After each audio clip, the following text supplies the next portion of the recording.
Hello दोस्तों, स्वागत है आप लोग का आपके अपने यूट्यूब चैनल रुस्तम क्लासेस में। आज हम लोग का क्लास 10 का मॉडल पेपर 1 का दीर्घोत्तरीय क्वेश्चन होने वाला है, जिसमें आज हम लोग 1 से लेकर के 4 तक टोटल क्वेश्चन को सोल्व करेंगे। यानी कहने का मतलब ये हुआ कि 31 से लेकर के आपको प्रश्न दिया गया है 38 तक, जिसमें आपको 8 क्वेश्चन दिया गया है और बनाना है 4 गो। लेकिन मैं आपको पूरा बताऊंगा, लेकिन आज जो है ना आपको मैं 4 क्वेश्चन बताऊंगा, क्योंकि वीडियो काफी लंबा ना हो, हम लोग पार्ट बाय पार्ट इसको कर लेंगे। यानी 2 पार्ट में ये पूरे लॉन्ग क्वेश्चन को हम लोग खत्म कर देंगे। ठीक है मेरे भाई, चलिए अब हमारा पहला प्रश्न क्या है ये देखते हैं। तो पहला प्रश्न में आ जाते हैं हम लोग, और पहला प्रश्न काफी वायरल प्रश्न है जो आपके एग्जाम में पूछा जाएगा। आप लोग को अच्छे से क्या करना है, बनाना है। ठीक है, अच्छे से क्या करना है मेरे भाई, बनाना है। ठीक है, तो चलिए हमारा पहला प्रश्न क्या कहता है ये देखते हैं। हमारा पहला प्रश्न जो है मेरे भाई, हमारा जो पहला प्रश्न है ये देखते हैं। और हमारा पहला प्रश्न काफी खूबसूरत प्रश्न है एग्जाम को लेकर के।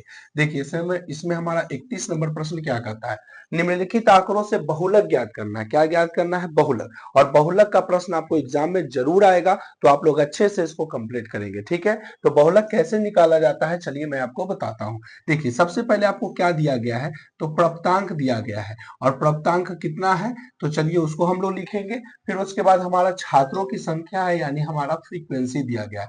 तो छात्रों की संख्या जो है मेरे भाई, छात्रों की जो संख्या है वो हमारा दिया गया, मतलब इसका मतलब क्या हो गया, तो फ्रीक्वेंसी दिया गया। क्या दिया गया मेरे भाई, फ्रीक्वेंसी दिया गया। अब इसमें देखिए हमारा प्राप्तांक कितना है, तो 0 से 20 तक के पूरे प्राप्तांक कितना है, 8 है। तो 0 से यहाँ पे लिखेंगे 20, और 0 से जो 20 है मेरे भाई, 0 से जो 20 है, 0 से जो 20 है, इसकी प्राप्तांक संख्या कितनी है, इसकी छात्रों की संख्या कितनी है, 8 है। फिर 20 से हो गया हमारा कितना, 40। फिर हो गया 40 से 60। आपको देखने से पता चल रहा होगा कि सभी जो है ना पूरा प्राप्तांक का जो अंतर है हमारा 20-20 का अंतर है।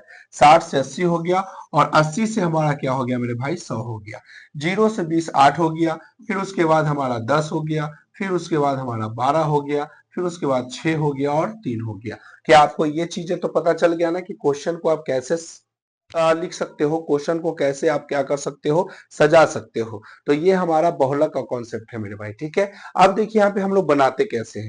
बहुलक अगर आपको बनाना हो, एकदम साफ सुथरी बात कहूंगा मेरे भाई, जो भी छात्रों की संख्या, यानी जो भी फ्रीक्वेंसी में जो सबसे बड़ा डिजिट होगा उसको आप घेर देना। उसको आप क्या करना, घेर देना। तो चलिए बताइए आप लोग कि छात्रों की संख्या जो है ना, छात्रों की संख्या में सबसे बड़ा कौन सा है, तो हमारा 12 है। तो 12 को सीधा सीधी आप क्या करो, घेर दो, बॉक्स के अंदर बंद कर दो। यूं कहे तो आप इसको बॉक्स के अंदर एकदम अच्छे से सजा करके बंद कर दीजिए। और यहीं पर हमारा पूरा का पूरा बहुलक समाप्त हो जाता है। और बहुलक जो है ना, यहाँ से हमारा जो है नया मोड़ यहाँ पे आ जाता है, और बहुलक का फॉर्मूला यहाँ पे सेट होता है। अब देखिए आप लोगों को क्या पता है कि बहुलक का फॉर्मूला होता क्या है, नहीं पता, चलिए मैं बताता हूँ। बहुलक बराबर जो फॉर्मूला होता है, यानी मोड बराबर जो फॉर्मूला होता है, वो होता है एल प्लस F1 का minus F0, F1 minus F0 बटा का 2F1 होता है मेरे भाई, माइनस F0 होता है, और माइनस का क्या होता है, F2 होता है, और गुना का H होता है। ये आप लोग एकदम जो है ना हमेशा अपने जीवन में जरूर याद रखेंगे कि बहुलक का फॉर्मूला ये होता है जब हमारा वर्ग अंतराल के रूप में कोई सीरीज दिया गया हो। लेकिन जब आंकड़ा के रूप में कोई संख्या होता है तो उसमें हम लोग जो क्या कहते हैं, जिसकी फ्रीक्वेंसी ज्यादा हो, जिसकी बारंबारता ज्यादा हो, उसे हम लोग बहुलक का नाम दे देते हैं। बट हमारा जब वर्ग अंतराल के रूप में क्वेश्चन आवे ना, तो हमारा जब क्लास 10th में 5 नंबर में क्वेश्चन पूछे तो हम इस प्रकार से फॉर्मूला लगाएंगे, L plus F1 minus F0 बटा 2F1 minus F0 minus F2 गुना H। अब इसमें कहिएगा कि एल क्या है मेरे भैया, F1 क्या है, F0 क्या है, 2F1 क्या है, F0 क्या है, F2 क्या है, H है। यल का मतलब होता है बहुलक वर्ग की निम्न सीमा। बहुलक वर्ग की निम्न सीमा, निम्न सीमा कौन हो गया इसमें, देखिए 40 जो है निम्न सीमा है, और 60 जो है उच्च सीमा है। बट हमें 60 से कोई मतलब नहीं है, हमें 40 से मतलब है। तो हमारा यल का मान जो होगा यहाँ पे 40 होगा, प्लस का तो प्लस F1 है। F1 क्या है यहाँ पे ध्यान देना, आप बहुलक घेर दिए, यहाँ पे 12 घेरा गया, सबसे बड़ा संख्या 12 था उसको आपने घेर दिया देख करके। यहाँ पर देखिए, यहाँ जो आपका मान होगा F1 होगा, 1 से आप ऊपर जाओगे यानी घटोगे तो F0 होगा, 1 के बाद जब आओगे तो वो F2 हो गया। तो हमारा झंझट ही खत्म हो गया मेरे भाई कि हम लोग याद करेंगे बहुलक वर्ग की निम्न सीमा और बहुलक वर्ग के ठीक पहले की बारंबारता, ये सब टेंशन खत्म।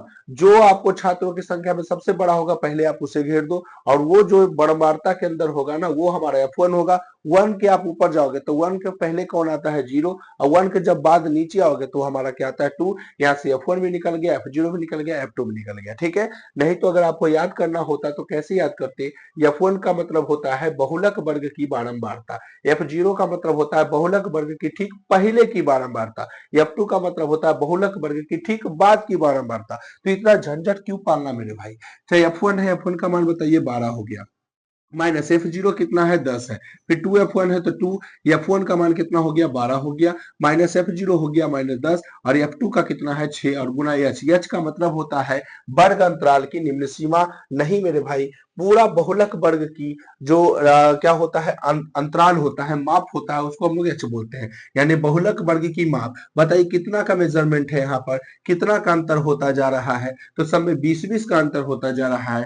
तो हम लोग 20 लिखेंगे, यहाँ होगा 40, 12 में से 10 जाएगा 2 होगा, 2 12 दूना कितना होगा 24 होगा, माइनस माइनस प्लस पर चिन्ह माइनस का, 10 और 6 16 होगा, और गुना का 20 होगा। 40 है तो 40, प्लस 2 है तो 2, 24 में से 16 जाएगा, कितना बचेगा 8 बचेगा, गुना का कितना हो गया 20 हो गया। कितना हो गया मेरे भाई 20 हो गया। आप लोग काटो तो 2 चौ 8 कट गया, 4 पचे 20 कट गया। हमारा जो आंसर होगा 20, यहाँ 40 हो गया, 40 और प्लस का 5, आंसर जो होगा हमारा 45। एकदम खूबसूरत ढंग से मेरा बहुलक निकल के आ जाएगा मेरे भाई। तो 45 जो होगा हमारा इस क्वेश्चन का करेक्ट आंसर होगा। 45 जो होगा इस क्वेश्चन का हमारा क्या होगा मेरे भाई, करेक्ट आंसर होगा। तो उम्मीद है कि आपको यह प्रश्न बिल्कुल क्या हो गया, अच्छे ढंग से समझ में आ गया होगा। कोई भी प्रॉब्लम ऐसे प्रश्नों में आपको नहीं होना चाहिए। और एक चीज आप याद रखो कि बहुलक अगर आप बना रहे हो मेरे भाई, तो बहुलक का प्रश्न एग्जाम में जरूर आएगा। तो आप इस क्वेश्चन को जो है ना अच्छे से समझो, क्योंकि आपको यह एग्जाम में ये प्रश्न जो है 5 नंबर देने वाला है मेरे भाई, ठीक है। अब हमारा जो है 32 नंबर प्रश्न में आ जाते हैं, और 32 नंबर प्रश्न क्या कहता है ये हम लोग जानते हैं। और 32 नंबर प्रश्न काफी खूबसूरत प्रश्न है। और एक चीज आपको ये भी ध्यान रखना है मेरे भाई, ये चीज भी एक ध्यान रखना है ना, कि जो 32 नंबर प्रश्न होने वाला है वो एग्जाम, ऐसा कभी 10th का एग्जाम हुआ ही नहीं जिसमें ये प्रश्न नहीं आए, जिसको हम लोग बोलते हैं ग्राफीय विधि से कोई भी समीकरण को क्या करना, आलेख खींचना ग्राफीय विधि से। अब कैसे बनेगा ये देखते हैं। एक चीज ध्यान रखना कि ये जो प्रश्न है एग्जाम में आएगा, यानी ये जो लिखा हुआ प्रश्न है वो नहीं आएगा,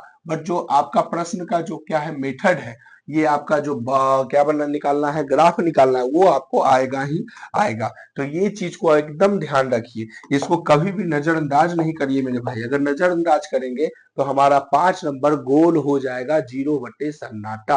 क्या आप चाहते हो कि हमारा जो होगा नंबर 5 नंबर में से 0 मिले? बिल्कुल नहीं। आप देखो 5 नंबर का प्रश्न जो है ना, अगर आप 2 नंबर में 2 क्वेश्चन बनाते हो और एक क्वेश्चन का आधा बनाते हो, तब हमारा जोड़ करके 5 नंबर आता है। और अगर हम ये एक क्वेश्चन को अच्छे से सीख जाते हैं तो हमारा डायरेक्ट 5 नंबर मिल जाएगा। तो ये चीज आपको ध्यान रखना है मेरे भाई, ठीक है। एक एक नंबर के लिए आपको बोर्ड में लड़ना पड़ेगा, मैं आपको बार बार कह रहा हूँ, ठीक है। अब यहाँ देखिए हमारा 32 नंबर प्रश्न क्या कहता है। मैं चाहता तो आज की वीडियो में आपको पूरा 8 का 8 प्रश्न बता देता, बट जो है ना मेरे भाई की वीडियो काफी लंबा हो जाता है, इसलिए थोड़ा सा प्रॉब्लम हो जाता है, ठीक है। चलिए, लेकिन मैं आपके लिए मैराथन लाऊंगा, कोई भी दिक्कत नहीं है, परेशानी नहीं है। बस अच्छे से आप लोग क्या करिए, रिवीजन करते रहिए। 32 नंबर प्रश्न क्या कहता है, देखिए अच्छे से समझना। x प्लस जो है, x प्लस जो है 3y बराबर कितना है 6 है, कोई दिक्कत नहीं। 2x माइनस कितना है बताइए, 2x माइनस का 3y बराबर 12 है। अब कहा क्या, ग्राफीय विधि से जांच करिए कि समीकरण युग्म x प्लस 3y बराबर 6 और 2x माइनस 3y बराबर 12 है, संगत है। जब भी संगत हो तभी ग्राफ विधि में आप उसको निरूपित कर सकते हैं। और संगत है, यदि ऐसा है तो उन्हें ग्राफ में हल करिए। तो देखिए ग्राफ में हल कैसे करते हैं मेरे भाई, ग्राफ में हल कैसे करते हैं आइए हम आपको सिखाते हैं। इसको मान लीजिए समीकरण 1, इसको मान लीजिए समीकरण 2। क्या आपने प्रतिस्थापन विधि पढ़ा था एग्जाम क्लास में?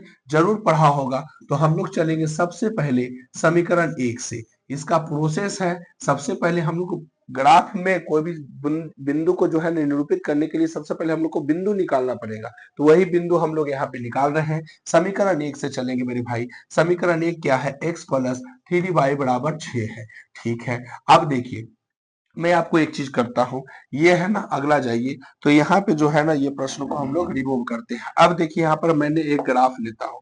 ठीक है, मैं एक ग्राफ लेता हूँ, ये ध्यान रखिए, मैं एक ग्राफ लेता हूँ। ग्राफ कैसे होगा ये देखते हैं मेरे भाई। ठीक है, जैसे ये कोई एक ग्राफ है, ये कोई एक ग्राफ है। ठीक है, चलिए यहाँ। ठीक है, सबसे पहले आपको मैं ग्राफ सिखाता हूँ। ग्राफ में एक लाइन मैंने ले लिया, ये ग्राफ में एक लाइन ले लिया। ठीक है, कोई भी दिक्कत, कोई भी परेशानी नहीं है। अब इसको हम लोग क्या करते हैं, इसको हम लोग कर्व करते हैं थोड़ा सा। ये हमारा जो ग्राफ होगा, ये जो हमारा ग्राफ हुआ वो हमारा एक्स एक्सिस हुआ, और ये जो ग्राफ होगा हमारा, ये कौन सा एक्सिस होगा? तो बाई एक्सिस होगा। क्या होगा मेरे भाई? बाई एक्सिस होगा। ठीक है, ये हमारा जो होगा बाई एक्सिस होगा। तो चलिए इसको हम लोग लिए आते हैं। ठीक है, ये हमारा जो हो गया बाई एक्सिस हो गया। ठीक है, हाँ, कोई भी दिक्कत, कोई भी परेशानी यहाँ तक आपको नहीं होना चाहिए। ये आपका ग्राफ है। ठीक है, ग्राफ में अब जो पॉइंट क्या होता है ना, इंडिकेट होता है, वो मैं बताता हूँ। इसको बोलते हैं मूल बिंदु, जिसको बोलते हैं जीरो जीरो। अगर आपको जीरो और जीरो बैठाना हो तो हमेशा यहाँ पर बैठाएंगे। ठीक है, तो ये चीज आपको ध्यान रखना है। ठीक है, बीच में जीरो। यहाँ से देखिए, ये ध्यान रखना है कि ये हमारा जो है, ये हमारा जो है वो हमारा एक्स एक्सिस है, और ये जो हमारा है वो हमारा एक्स डैश एक्सिस है। मतलब एक्स एक्सिस कहने का मतलब हुआ प्लस में, और एक्स डैश एक्सिस कहने का मतलब हुआ माइनस में। और जब आप इधर आओगे, जब आप इधर आओगे तो ये हमारा बाई डैश होगा, मतलब यहाँ निगेटिव होगा, और ये जो होगा हमारा क्या होगा? पॉजिटिव होगा। इतना तो आपको याद होना चाहिए। अब देखिए यहाँ पे हम लोग पॉइंट को इंडिकेट करते हैं। जहां पे देखिए डैश नहीं लगा रहेगा ना माथा पर, वहां समझ जाइए वो निगेटिव है। अगर नहीं लगा रहे तो पॉजिटिव है, अगर लगा रहे तो निगेटिव है। तो ये हमारा एक हो गया। ठीक है, फिर उसके बाद गैपिंग एकदम सेम रखिएगा, 2। फिर इसके बाद हमारा 3, फिर उसके बाद हमारा 4, फिर उसके बाद हमारा 5, और फिर उसके बाद हमारा 6। ठीक है, एक चीज ध्यान रखना है कि अगर आपका पॉइंट एक्स में 6 तक गया है तो आपको ग्राफ बनाते समय बिंदु को आपको लेना है। ठीक है ना, बिंदु को आपको लेना है, बट एक्स का जो बिंदु ले सकते हैं आप, मैक्सिमम जो है 6 तक ले सकते हैं। मिनिमम जो है ना, मिनिमम आप 5 4 3 2 कुछ भी ले सकते हैं, लेकिन 7 नहीं होना चाहिए। अगर एक्स का मान 7 रखोगे, आपका ग्राफ 6 तक गया है, तो कैसे बनाओगे आप? ठीक है, तो यही चीज आपको ध्यान रखना है। ये तो हमारा प्लस का सिस्टम हो गया। इधर आएंगे तो माइनस का सिस्टम होगा। -1, -2, -3, -4, और इधर ले लेते हैं -5। अगर आप एक्स में माइनस को आप ढूंढ रहे हो तो 5 तक जाना है, 5 से ज्यादा नहीं जाना है, क्योंकि अगर आप 5 से ज्यादा जाओगे ग्राफ में आपको मिलेगा नहीं। और एग्जाम में जो है ना, एक पेपर आपको ग्राफ का मिलेगा, मात्र भैया एक पेज। अब एक पेज मिलेगा और एक पेज को बर्बाद कर दोगे, ओवर राइटिंग करके बर्बाद कर दोगे, तो 5 नंबर आपका गोल हो जाएगा मेरे भाई। अगर आप चाहते हो कि हमारा ग्राफ जो है सुरक्षित बने, सही ढंग से बने, एकदम नियम पूर्वक बने, तो आपको हमेशा जो है ना एक फूक फूक के कदम रखना पड़ेगा। ठीक है, ये चीज ध्यान रखना है। तो जहां भी ओवर राइटिंग हो गया ग्राफ में तो खत्म हो जाएगा। इसलिए अगर आप ग्राफ देखिए, काफी आसान, एक बार सीख जाओगे एकदम 5 नंबर ले लोगे। लेकिन आपको पेज को बर्बाद नहीं करना है, और हमेशा जो है दिमाग से काम करना है कि अगर हमारा एक्स डैश जो है ना -5 तक गया, तो हम ऐसा बिंदु रखें जहां पर -5 के अंदर ही हमारा बिंदु हो। -5 से ऊपर ले लोगे तो ग्राफ नहीं बन पाएगा। ठीक है, अब हमारा बाई डैश में चलते हैं। तो बाई डैश जो है हमारा कितना है? 1 है।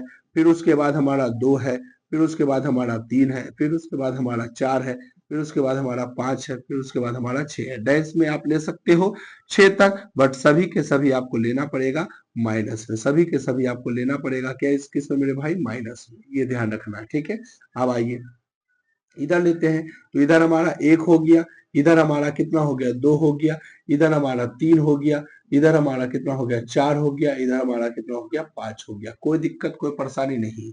अगर आपको कोई पूछेगा कि बीच में क्या होता है मेरे भाई, तो बीच में जो होता है 0 0 होता है। ये ध्यान रखना है, ये 0 जो है हमारा x के लिए भी मान्य होगा और y के लिए भी मान्य होगा। तो ग्राफ तो मैंने आपको सजा करके दिखा दिया। अब हम लोग ग्राफ की बात करते हैं, तो यहाँ बनेगा कैसे ये देखते हैं। x प्लस 3y का मान कितना है, 6 है। ठीक है, x बराबर क्या होगा, तो 6 प्लस का 3y इधर का माइनस का 3y। अब तुमको y का मान खुद रखना है मेरे भाई, खुद रखना है और ऐसा मान रखिए। y का मान आप क्या रख सकते हो बताओ, तो y का मान अगर प्लस में रखोगे तो 5 तक रख सकते हो और माइनस में रखोगे तो -6 तक रख सकते हो। लेकिन अब बताइए यहाँ पर y का मान ऐसा रखना है, 5 और 6 के अंदर ही रखना है और x का जो मान आएगा, जो x का मान आएगा वो किसके अंदर में आना चाहिए, x का जो मान आएगा वो किसके अंदर में आना चाहिए, तो 6 के अंदर में, नहीं तो -5 के अंदर में।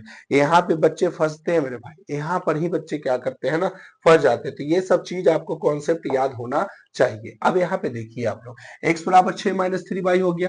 मैं रख देता हूँ y का मान 2। ठीक है, मैं रख देता हूँ y का मान, क्या रख देता हूँ, ठीक है 2। कैलकुलेशन आप पहले कर दो, 1 रख देते हैं तो कोई भी दिक्कत नहीं। y का मान अगर मैं चलो 1 रख देता हूं तो हमारा x का मान कितना होगा, x का जो मान होगा हमारा, वो x का जो मान होगा वो हमारा कितना होगा, ये देखते हैं। x का जो मान होगा वो हमारा 6 -3, y का मान 1 रख दिए तो 6 - 3 एकम 3, आंसर कितना हो गया हमारा, 3 हो गया। इससे आपको क्या पता चला, इससे आपको क्या पता चला कि y का मान 1 भी ग्राफ में है और x का मान 3 भी ग्राफ में है। क्या y का मान 1 ग्राफ में है, नहीं, बिल्कुल है। x का मान 3 है, तो ये दोनों पॉइंट हमको मिल जाएगा, तो हमको काफी क्या होगा, आसान हो जाएगा। अब ग्राफ के लिए आपको मिनिमम, देखिए हम लोग 1 पॉइंट रखें, आपको कितना पॉइंट रखना है, मिनिमम 2 पॉइंट रखना है, मैक्सिमम आप 2 से ज्यादा ले सकते हो। बट क्यों लेंगे, हम 2 पॉइंट में ही ग्राफ को बना देंगे और आपको भी बना देना है। ठीक है, अब हमारा जो है, अब अगला पॉइंट रखने की बारी हो गई। अब अगला पॉइंट क्या रखेंगे, तो y का मान यहाँ पर रखना है। अगर हम 3 रखते हैं, y का मान चलो आप 3 रख देते हैं, ठीक है, तो x बराबर हमारा क्या कैलकुलेशन होगा, x बराबर जो होगा, ये हमारा 6 - 3y क्वेश्चन है, 6 - 3, y का मान हम 3 रख दिए, तो 6 - 3 × 9, 6 में से 9 जाएगा तो कौन सा 3 होगा, माइनस का 3 होगा। क्या यहाँ तक आपको कोई भी दिक्कत, कोई भी परेशानी नहीं है। अब हम एक बॉक्स पाड़ेंगे मेरे भाई। अब ये कहिएगा बॉक्स में क्या सरप्राइज होगा, तो आपके लिए बेहतरीन सरप्राइज है, क्योंकि नंबर इसी से आएगा। अगर आपके पास बॉक्स है मेरे भाई तो काफी आसान होगा। यहाँ x लिखेंगे, यहाँ y लिखेंगे। बताइए कि y का मान शुरुआत में हमने क्या रखा, 1 रखा। y का मान हमने शुरुआत में क्या रखा, 1 रखा। तो हमारा बताइए, जब y का मान हम लोग 1 रखें तो x का मान हमारा कितना आया, तो x का मान हमारा 3 आया। जब हमने y का मान 3 रखा तो x का मान -3 आया। तो बस यहां से हमारा पहला बॉक्स प्राप्त हो चुका, पहला समीकरण हमारा सोल्व हो चुका। अब हम लोग जो सिस्टम इसमें लाए हैं वही सिस्टम समीकरण 2 में करेंगे और समीकरण 2 को काफी खूबसूरत ढंग से बनाएंगे। अब हम लोग चलेंगे समीकरण 2 से, समीकरण 2 से ये कैलकुलेशन करना पड़ेगा आपको। समीकरण 2 क्या है बताइए, 2x - 3y बराबर 12 है। x का मान निकालिए, तो 2x बराबर 12 - 3y, उधर गया +3y, x का मान होगा 12 + 3y और ये गुना में 2 तो नीचे आ गया भागा में 2। अब यहाँ पर देखिए सरप्राइज ये है आप लोग के पास कि आपको अब ऐसा अंक सोचना है, y का मान जो जोड़ करके आवे और वो 2 से कट जाए और 2 से कट कर हमें कितना आंसर मिले, 2 से जो कट करके हमें कितना आंसर मिले, तो इस ग्राफ के अंदर जो डिजिट है वही आंसर मिलना चाहिए। है ना चैलेंजिंग वाला प्रश्न, बिल्कुल है। आप दिमाग में ही रखो, अगर y का मान हम 1 रखें तो 12 3 कितना हो गया 15 और 15 2 से कटेगा नहीं और बटा में जो है ना कोई आंसर आपको लाना नहीं है। ठीक है, तो आप क्या रखोगे, अगर हम y का मान 2 रखें तो 3 दूना 6 होगा, 12 6 18 होगा, 18 का बताइए। अगर हम 2 रखते हैं तो 3 दूना 6 और 12 6 18 होगा, 18 का 2 काटिए कितना बार में 9। अब x का मान हमारा 9 आया मेरे भाई। अब यहाँ आपको सीखने को मिलेगा, क्या x में कहीं भी 9 है, क्या x में कहीं भी 9 है, बिल्कुल नहीं है। तो क्या आपका पॉइंट गड़बड़ हुआ कि नहीं, बिल्कुल आपका पॉइंट गड़बड़ हुआ कि नहीं। यही तो आपको सीखना मेरे भाई, ऐसा पॉइंट रखिए जो ग्राफ के अंदर में हो, ऐसा पॉइंट नहीं रख देना है जो ग्राफ के अंदर ही नहीं हो, नहीं तो वहां पे पेज बर्बाद हो जाएगा। तो यहाँ पर क्या करेंगे हम लोग, y का मान क्या रखे, y का मान क्या रखे, तो चलिए y का मान हम लोग रखते हैं और क्या रखें, चलिए अब यहाँ पर हमारा बाई का मान जो होगा ना निगेटिव रखना सही होगा। अगर 12 में से 3 जाएगा 9 नहीं होगा। 3 दूना 6, हाँ अगर बाई का मान माइनस का 2 रख देते हैं, बाई का मान क्या रख देते हैं, माइनस का क्या रख देते हैं मेरे भाई, 2 रख देते हैं, तो हमें क्या निकलने का रिजल्ट, x बराबर 12 प्लस 3 गुना बाई का मान -2 और बटा में 2। अब यहाँ पर बताइए 12, 3 दूना 6 बटा में 2, 12 में से 6 गया 6 बटा 2, 2 से काटिए 2 तिया 6, यानी हमारा जो आ गया 3 आ गया, और ये बिल्कुल सही होगा। अब अगला पॉइंट आपको एक रखना है, अगला पॉइंट आपको रखना है, तो अगला पॉइंट क्या रखेंगे, तो अगला पॉइंट ऐसा रखिए जो हमारा जो है ग्राफ के अंदर हो। अगर हम -3 रखेंगे तो नहीं होगा, 4 रखेंगे तो 4 हो जाएगा मेरे भाई, 4 हो जाएगा। ठीक है, तो 4 रखते हैं बाई का मान, बाई का मान रख देते हैं 4। कौन सा 4, 4 रखोगे तो ज्यादा हो जाएगा ना, माइनस का 4 रखना पड़ेगा। किसका 4, माइनस का 4। क्वेश्चन है x बराबर 12 प्लस 3 बाई और बटा में कितना है 2 है, तो 12 प्लस 3, बाई का मान माइनस का 4 और बटा का 2, तो 12, 3 चौ 12 चिन्ह माइनस का बटा 2, 12 में से 12 गया 0, 0 बटा 2 काटिए, कटने की कोई जरूरत है नहीं, आंसर कितना हो गया 0। अब आप इसमें एक बॉक्स बना दीजिए और यही बॉक्स कमाल करेगा मेरे भाई। ग्राफ अगर बना रहे हो यही बॉक्स कमाल करेगा। अब ये बॉक्स क्या हो गया, एक x हो गया, एक y हो गया। आपने y का मान क्या रखा, आपने शुरुआत में जो है y का मान क्या रखा, ये देखिए आपने शुरुआत में y का मान क्या रखा, तो बाई का मान हमने रखा था मेरे भाई, बाई का मान हमने रखा था, कितना रखा था, तो बाई का मान रखा था -2। वही काम यहाँ पर भी करना है, वही काम यहाँ पर भी करना है। बाई का मान -2 रख दिए, बाई का मान क्या रख दिए, -2 रख दिए, बाई का मान क्या रख दिए मेरे भाई, -2 रख दिए, तो यहाँ पर जो होगा -2 हो गया। ठीक है, -2 रख दिए तो x का मान कितना आया, 3 आया। बाई का मान अगला क्या रखे, -4, तो x का मान कितना आया, 0 आया। और यही अब बॉक्स जो है ना ग्राफ, ग्राफ में आपको लेके चलना है। क्या आपको इतना समझ में आ गया कि किस प्रकार से पॉइंट निकाला जाता है। तो उम्मीद है कि आपको ये प्रश्न जरूर समझ में आ रहा होगा, कोई भी दिक्कत कोई भी परेशानी आपको नहीं होगी। और ऐसे प्रश्नों को अच्छे से सोल्व करिए, घोर करके पी जाइए, मैं तो कहता हूं घोर करके पी जाइए, क्योंकि 5 नंबर का सवाल है। 5 नंबर गलत करोगे ना तो बहुत ब्लंडर मिस्टेक हो जाएगा आपको एग्जाम में।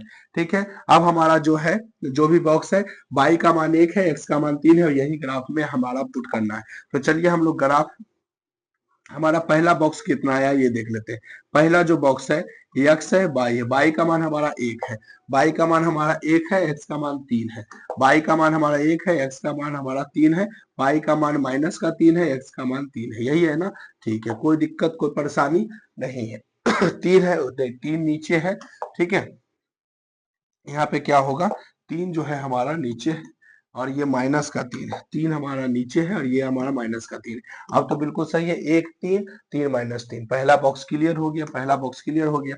अब हमारा दूसरा बॉक्स भी देख लेते हैं। दूसरा बॉक्स हमारा क्या है, ये हमारा फर्स्ट बॉक्स है मेरे भाई। ठीक है, दूसरा बॉक्स देखते हैं, दूसरा बॉक्स में क्या प्रॉब्लम है। दूसरा बॉक्स जो है हमारा, ये कितना है ये देख लेते हैं। दूसरा बॉक्स है -2 3 है। ठीक है, -x है, y है, -2 है और 3 है, -2 और कितना है 3 है, -2 और यहाँ पे -4 और 0 है, माइनस का 4 और 0 है। अब आइए सेट करते हैं, कोई भी परेशानी कोई भी दिक्कत कोई भी प्रॉब्लम नहीं होनी चाहिए आप लोग को। ठीक है, मिलाते हैं मेरे भाई। अब देखिए यहाँ पे क्या होगा कहानी। सबसे पहले पहला बॉक्स में आते हैं। पहला बॉक्स में बताइए हमारा बाई का मान 1 है, कहाँ पे बाई, अगर बाई कहेगा ये लाइन लेना है, एक्स कहेगा ये लाइन लेना है। ठीक है, बाई का मान कहा 1, बाई का मान 1 कहाँ पे है, ये है, चलिए इसको ले लिए। ठीक है, और फिर उसके बाद एक्स का मान 3 है, एक्स का मान 3 यहाँ पे हो गया। अब आप इसके सामने जाइए, अगर आप इसके सामने जाइएगा तो कुछ इस प्रकार से आपका बनेगा, यही है ना। तो इसका मेन पॉइंट ये हो गया, जहां पर x और y दोनों जिसके बीच में स्टैंड करता है ना, वही हमारा बीच में मेन पॉइंट हो गया। तो ये हमारा एक पॉइंट मिल गया। सबसे पहले हम लोग समीकरण 1 को हल करेंगे, तब जाएंगे समीकरण 2 में। अब बताइए, एक और कितना हो गया, 3 हो गया। यहाँ पर हम लिख भी सकते हैं, ये जो है हमारा कितना है, तो हमारा x का मान हमारा 3 है, y का मान हमारा 1 है, कोई दिक्कत नहीं, 3 हो गया 1 हो गया। अगला y का मान 3 है, x का मान -3 है, x का मान आइए पहले x लिखेंगे, -3 है, y का मान 3 है, तो -3 तो x मिल गया, निगेटिव कहेगा तो इधर, पॉजिटिव कहेगा इधर। अब x का मान के, x का मान -3 हो गया, मिल गया हम लोग को, y का मान 3 है, y का मान 3 ऊपर जाएंगे कि नीचे जाएंगे, तो ऊपर जाएंगे। तो यहाँ पर देखिए ये और एक ये दोनों के सामने आइए मेरे भाई। ठीक है, ये दोनों के सामने आइए, मिल गया। अब यहाँ से क्या करेंगे, यहाँ से क्या करेंगे यहाँ से जो है ना हमारा जो है इसको क्या करेंगे, मिला देंगे। अब यहाँ पर जो पॉइंट बनेगा, यहाँ पे जो क्या बनेगा, पॉइंट बनेगा, ये हमारा जो हो गया, ये हमारा कितना हो गया, तो -3, -3 और ये हमारा 3 हो गया। ठीक है, अब इस पॉइंट को और इस पॉइंट को आपको क्या करना है, मिलाना है। इस पॉइंट को और इस पॉइंट को क्या करना है मेरे भाई, मिलाना है, ये ध्यान रखना है आपको। चलिए मिलाते हैं। ठीक है, ये दोनों को आपको मिलाना है। कैसे मिलाएंगे ये देखते हैं, ये पॉइंट और इस पॉइंट को। ठीक है, ये पॉइंट और इस पॉइंट को आपको क्या करना है, मिलाना है। ठीक है, ये ध्यान आपको रखना है, कोई भी परेशानी आपको नहीं होना चाहिए। ठीक है, मिल गया। अब यहाँ से हम लोग क्या करेंगे, एक लाइन को ड्रॉ कर देंगे। यही हमारा जो हो गया, यही जो हमारा हो गया मेरे भाई, यही हमारा क्या हो गया, पूरा का पूरा एक लाइन ग्राफ खिंचा गया। ठीक है, कोई भी मिस्टेक आपको, कोई भी ब्लंडर मिस्टेक नहीं, यही हो गया। और ये जो आपका हो गया मेरे भाई, ये वाला जो लाइन है, ये कौन सा समीकरण का है ये भी देख लेते हैं। तो हमारा जो समीकरण का है, वो पहला समीकरण का x+3y बराबर 6 है। x+3y बराबर 6 है, तो लिख देंगे x+3y बराबर कितना, 6। यही हमारा जो हो गया, बिल्कुल राइट आंसर हो गया पहला ग्राफ का। अब हम लोग दूसरा ग्राफ में आते हैं। x का मान 3, y का मान -2। x का मान 3 यहाँ जाएगा, y का मान -2 यहाँ जाएगा, तो इसके सामने जाएंगे। ठीक है, तो इसके सामने कौन सा होगा, ये पॉइंट बन जाएगा। ठीक है, ये पॉइंट बन जाएगा। आप डायरेक्ट पॉइंट भी लिख सकते हैं, बाकी आप ऐसे ऐसे कर करके भी कर सकते हैं। ठीक है, वो आपकी मर्जी है। x का मान 3, y का मान 2, इसको मान लेते हैं a, इसको मान लेते हैं हमारा क्या, b, इसको मान लेते हैं हम c। ये आपका 3 है और फिर उसके बाद 2 है। ठीक है, अब हमारा 0 -4 है। 0 कहाँ पे है, यहाँ पर। -4 कहाँ जाएगा, तो ये हमारा नीचे जाएगा। 0 -4 यहाँ जाएगा ना। अभी ये 0 से आप कोई भी रेखा को नहीं गुजारेंगे, ये दोनों को गुजारिए, तो बताइए ये दोनों को जब आप गुजारेंगे तो कितना होगा। ये दोनों को जब आप गुजारेंगे तो कितना होगा मेरे भाई, ये देखते हैं। ये दोनों को जब आप गुजारेंगे तो कितना हो जाएगा, ये देखिए, ये और ये। ठीक है, ये रेखा और ये रेखा एक दूसरे का क्या हो गया, विभाजित हो गया। और यही जो होगा हमारा बिल्कुल राइट आंसर हो जाएगा। यही जो होगा हमारा बिल्कुल राइट आंसर होगा। x का मान सी यहाँ पे लिख दीजिए, 0, कौन सा 4, -4, और ये इसका नाम दे दीजिए d। और ये कौन सा समीकरण का है, तो हमारा समीकरण 2 का है। 2x - 3y बराबर 12 का है, तो यहाँ लिख सकते हैं 2x - 3y बराबर 12। और जब आप ये ऐसा बना देते हो तो आपका पूरा का पूरा 5 नंबर आपके हाथों में मिल जाता है। पूरा का पूरा 5 नंबर आपके हाथों में क्या होता है मेरे भाई, मिल जाता है। कोई भी दिक्कत, कोई भी परेशानी आपको नहीं होने वाला है। क्या आपको ये चीजें बेहतर ढंग से समझ में आई मेरे भाई, कोई भी प्रॉब्लम, कोई भी परेशानी आपको नहीं होना चाहिए। अब हमारा अगला प्रश्न आ जाते हैं। अगला प्रश्न हमारा क्या कहता है, इसमें हम लोग ध्यान लगाते हैं। ठीक है, अगला प्रश्न क्या कहता है मेरे भाई, ये काफी मजेदार प्रश्न था। ठीक है, ग्राफ ग्राफ का सेशन काफी मजेदार होता है मेरे भाई, इसलिए अच्छे से कंप्लीट करिए। आप लोग से गुजारिश है कि अच्छे से कंप्लीट करो, मन से पढ़ो, कोई भी प्रॉब्लम आपको नहीं होगा। अब हमारा अगला प्रश्न आते हैं, और वो हमारा अगला प्रश्न क्या है, 33 नंबर। 33 नंबर क्या है ये समझते हैं। 33 नंबर, सिद्ध करें कि किसी त्रिभुज की एक भुजा के समानांतर अन्य दो भुजाओं को भिन्न भिन्न बिंदुओं पर प्रतिच्छेद करने के लिए एक रेखा खींची जाए, तो वह अन्य दो भुजाओं को एक ही अनुपात में बांटती है। अब अगर आप लोग ये पढ़े होंगे एक ही अनुपात में बांटती है, तो आपको जरूर याद आ रहा होगा कि ये थेल्स प्रमेय है। कौन सा प्रमेय है, थेल्स प्रमेय है। अब देखिए, एक आपको कहा क्या, सिद्ध कीजिए किसी त्रिभुज का। चलिए एक त्रिभुज ले लेते हैं, सिद्ध कीजिए किसी त्रिभुज का। त्रिभुज ले लिए, कोई भी तो प्रॉब्लम यहाँ तक नहीं है। ठीक है, त्रिभुज कहा, त्रिभुज ले लिए। ठीक है मेरे भाई, अब आइए। अब यहाँ पे क्या कहा, अब यहाँ पे क्या कहा कि त्रिभुज के समांतर अन्य दो भुजाओं को भिन्न भिन्न बिंदुओं पर, इसका मान लेते हैं a, इसको बोल देते हैं b, और इसको बोल देते हैं c। ठीक है, अब भिन्न भिन्न बिंदुओं पर प्रतिच्छेद करने के लिए एक रेखा खींची जाए जो अन्य दो भुजाओं के एक ही अनुपात में बांटती है। किसी त्रिभुज की एक भुजा के समांतर, अब इस भुजा है, इसके समांतर एक लाइन ले लेते हैं, इसके समांतर एक लाइन ले लेते हैं। मान लीजिए इसका नाम दे दिए d, और इसका दे दिए e। ठीक है, अब क्या कहा कि भुजा के समांतर अन्य दो भुजाओं को भिन्न भिन्न बिंदुओं पर, तो भिन्न भिन्न बिंदुओं पर एक डी हो गया, एक ई हो गया। प्रतिच्छेद करने के लिए एक रेखा खींची जाए, रेखा हो गया डी। खींची जाए तो अन्य दो भुजाओं के एक ही अनुपात में बांटती है। मतलब कहने का मतलब ये है कि इसमें जो है एडी और बटा में, एडी बटा क्या होगा मेरे भाई, एडी बटा जो होगा ये डीबी कहता है, और एई बटा जो कहता है वो हमारा ईसी कहता है। ये कहता है ये एडी बटा डीबी बराबर एई बटा ईसी। कैसे होगा ये देखते हैं। सबसे पहले जो दिया गया है वो आपको लिखना पड़ेगा। ठीक है, सबसे पहले जो दिया गया है वो लिखना पड़ेगा। क्या दिया गया है ये देखते हैं मेरे भाई। दिया है क्या दिया है बताइए। ठीक है, क्या दिया है, क्वेश्चन ले लेते हैं। क्या दिया है देखिए, कहता है त्रिभुज एबीसी में क्या कहता है मेरे भाई, त्रिभुज एबीसी में। सबसे पहले त्रिभुज आइए एबीसी में। ठीक है, त्रिभुज एबीसी में। अब देखिए यहाँ पर त्रिभुज एबीसी में भुजा बीसी के समानांतर डीई।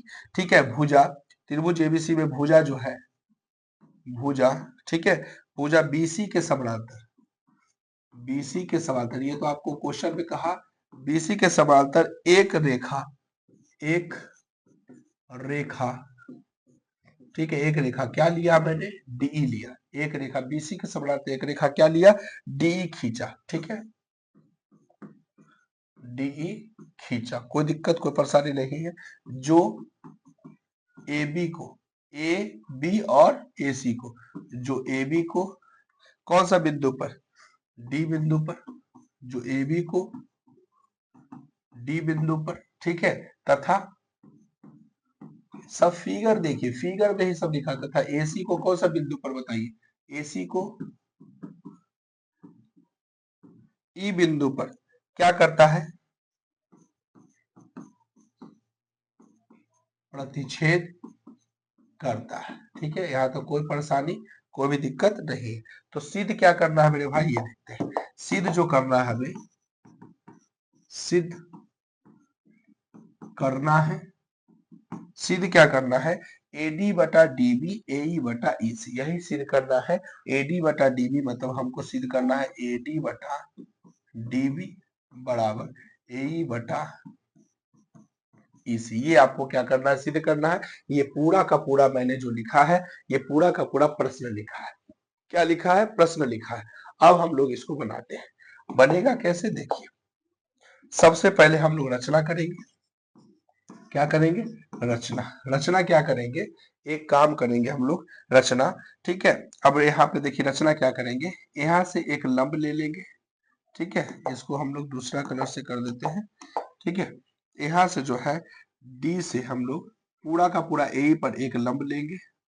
फिर ई से हम लोग पूरा एडी पर पूरा का पूरा क्या लेंगे, लंब देंगे।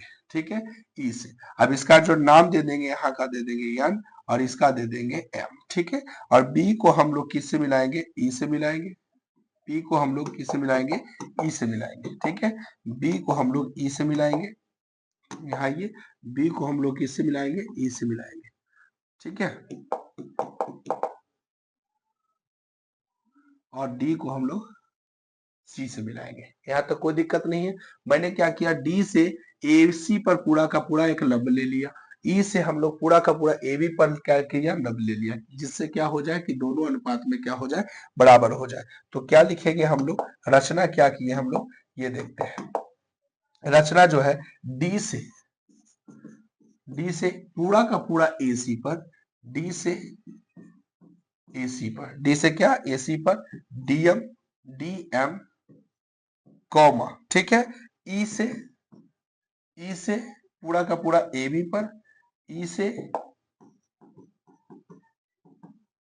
से किस पर मेरे भाई, ए बी पर क्या किया, ईएन, ईएन, ठीक है, ईएन लंब डाला, ईएन लंब डाला, कोई भी दिक्कत नहीं। तथा क्या किया, बी को ई से मिलाया, डी को सी से मिलाया, तथा बी को, रचना मैंने किया है, ये जो चीजें हैं वो लिख रहा हूं। बी को ई से, बी को ई, बी को किससे मिलाया, ई से, तथा सी को डी से मिलाया, कोई भी परेशानी नहीं है। अब आप देखिए एक चीज मैं बताता हूं, क्या आपको त्रिभुज का क्षेत्रफल पता है, त्रिभुज का क्षेत्रफल क्या होता है, त्रिभुज का क्षेत्रफल आप लोग जरूर पढ़े होंगे, 1/2 गुना आधार गुना ऊंचाई, पढ़े थे कि नहीं, 1/2 गुना आधार गुना ऊंचाई।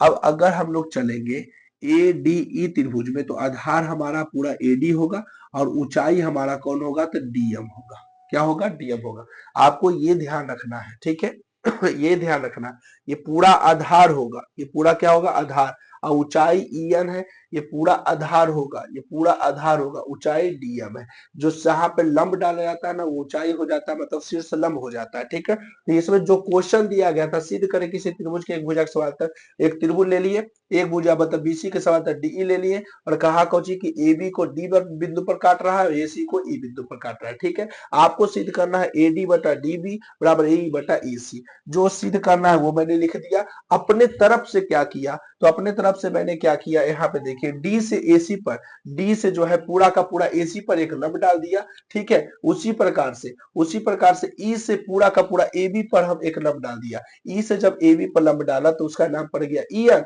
और जब डी से पूरा एसी पर लंब डाला तो उसका नाम पड़ गया डीएम। कोई भी प्रॉब्लम नहीं है। अब देखिए लास्ट में मैंने क्या किया, डी को सी से मिलाया, ई को बी से मिलाया, और त्रिभुज का क्षेत्रफल आपको पता होना चाहिए, 1/2 गुना आधार गुना क्या होता है मेरे भाई, ऊंचाई होता है। तो हम लोग जब यहाँ पे लेंगे तो ये पूरा भुजा है तो इसका भी लेंगे और इसका भी लेंगे, ये दोनों भुजा को हम लोग काउंट करेंगे और फिर बराबर करके बटा में ये और ये दोनों भुजा को हम लोग क्या करेंगे, बटा करेंगे, तो बनेगा हमारा। तो किस प्रकार से बनेगा आइए देखते हैं, ठीक है। आइए देखते हैं किस प्रकार से बनेगा। ये चीजें तो आपको समझ में आ ही गई।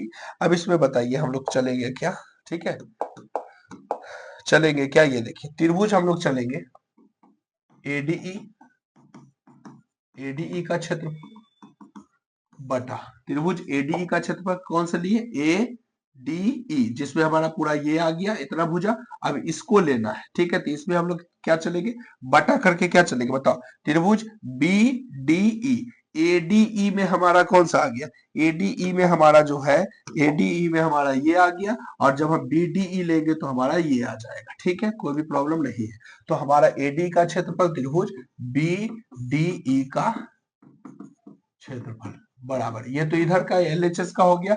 अब आरएचएस का लेते हैं, तो आरएचएस में कौन सा चलेंगे, ए ई सी चलेंगे और ई सी बी चलेंगे। इसी प्रकार से ये दोनों काउंट हो जाएगा। तो हम लोग इसमें बताइए क्या चलेंगे, इसमें चलेंगे त्रिभुज एईडी का क्षेत्रफल, ठीक है। बहुत आसान है मेरे भाई, एक दो तीन बार आप बना लोगे ना आपको आसान लगेगा, ठीक है। त्रिभुज एईडी का क्षेत्रफल और त्रिभुज कौन सा त्रिभुज है अगला, त्रिभुज एईडी हो गया। अगला तो त्रिभुज कौन होगा, ई सी डी, ई सी डी, ठीक है। यहाँ पर ए ई डी हो गया। अगला त्रिभुज हो जाएगा हमारा ई और फिर उसके बाद सी और फिर डी, ठीक है। ये भी एक हमारा क्या है, त्रिभुज है। तो त्रिभुज ईसीडी का क्षेत्रफल कर देते हैं, ईसीडी का क्षेत्रफल। अब बताइए सबका फार्मूला पता है कि नहीं आप लोग को, 1/2 गुना आधार गुना ऊंचाई, वही तो लगाना है। 1/2 एडी में चलिए 1/2, आधार हमारा कितना है, आधार हमारा एडी हो गया, ऊंचाई हमारा ईएन हो गया। आधार हमारा एडी हो गया, ऊंचाई हमारा ईएन हो गया, एडी इंटू में कौची हो गया, ईएन हो गया। कोई प्रॉब्लम नहीं है यहाँ तक, ठीक है। अगला चलते हैं हम लोग त्रिभुज कौन सा, बीडीई में, कौन सा बीडीई में चलेंगे। तो बीडीई कौन सा है, बीडीई, आधार हमारा क्या हो गया, डीबी हो गया, और ऊंचाई तो हमारा देखिए ये पूरा त्रिभुज के लिए ऊंचाई हमारा हमेशा ईएन होगा, ऊंचाई हमेशा ईएन होगा, और ये इस पूरा लाइन के लिए हमारा आधार ये हो गया, पूरा ऊंचाई हमारा डीएम हो जाएगा। ये चीज आपको क्या रखना है, ध्यान रखना है, ठीक है। ये चीज आपको ध्यान रखना है। तो हम लोग चलते हैं इसमें 1/2 गुना आधार हमारा पूरा का पूरा कौन सा होगा, आधार जो होगा हमारा पूरा का पूरा इसमें क्या होगा, तो पूरा बीडी हो जाएगा, या बीडी बोल सकते हैं या इसको डीबी कह सकते हैं। तो चलिए डीबी हमारा पूरा का पूरा क्या हो गया, आधार हो गया, और ऊंचाई तो हमारा ईएन ही रहेगा बराबर। यहाँ बताइए 1/2, आधार हमारा कितना है, आधार हमारा एईडी में चलिए, तो आधार हमारा एई है, ऊंचाई डीएम है, ठीक है। तो आधार हमारा क्या है बताइए, एई है, ऊंचाई हमारा पूरा का पूरा क्या होगा, डीएम होगा, फिर बटा 1/2, आधार हमारा इसमें बताइए, आधार हमारा क्या है, तो ईसी है, ठीक है, और ऊंचाई हमारा डीएम है, ईसी है और ऊंचाई हमारा क्या है, डीएम है। अब आप बताइए क्या आपको क्या कटता हुआ दिख रहा होगा, पक्का ईएन से ईएन खत्म, ठीक है। ईएन से ईएन क्या हो गया होगा, खत्म हो गया होगा, ईएन से ईएन खत्म हो गया। यहाँ बताइए डीएम से डीएम खत्म हो गया, 1/2 से 1/2, 1/2 से 1/2, हमारा क्या आ गया बताइए, एडी बटा डीबी बराबर एई बटा क्या हो गया, ईसी हो गया। और यही हमें क्या करना था, प्रूव करना था मेरे भाई, यही हमें क्या था, प्रूव करना था। तो उम्मीद है कि आपको समझ में आ गया होगा। कुछ किया नहीं मैंने, बस आपको देखो 1 से 2 बार प्रैक्टिस करोगे आ जाएगा, कुछ नहीं किया।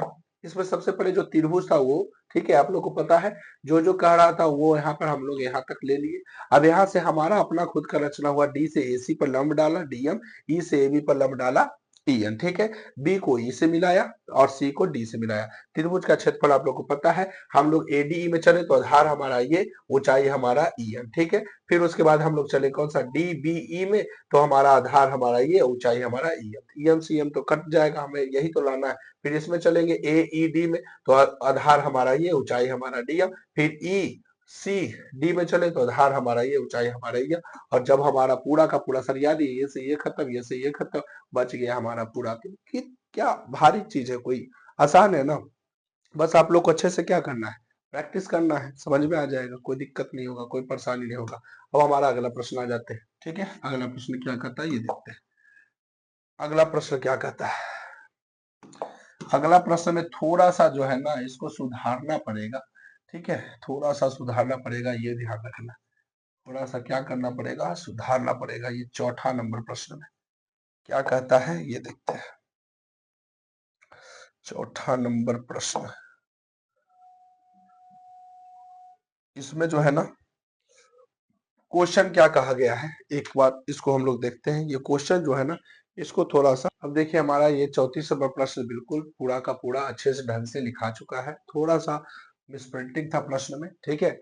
एक राजमार्ग पर दो स्थान A और B 100 किलोमीटर की दूरी पर है। एक एक जो है कार A से तथा दूसरी कार B से एक ही समय चलना प्रारंभ करता है, ठीक है, एक ही समय क्या करना है चलना प्रारंभ करता है।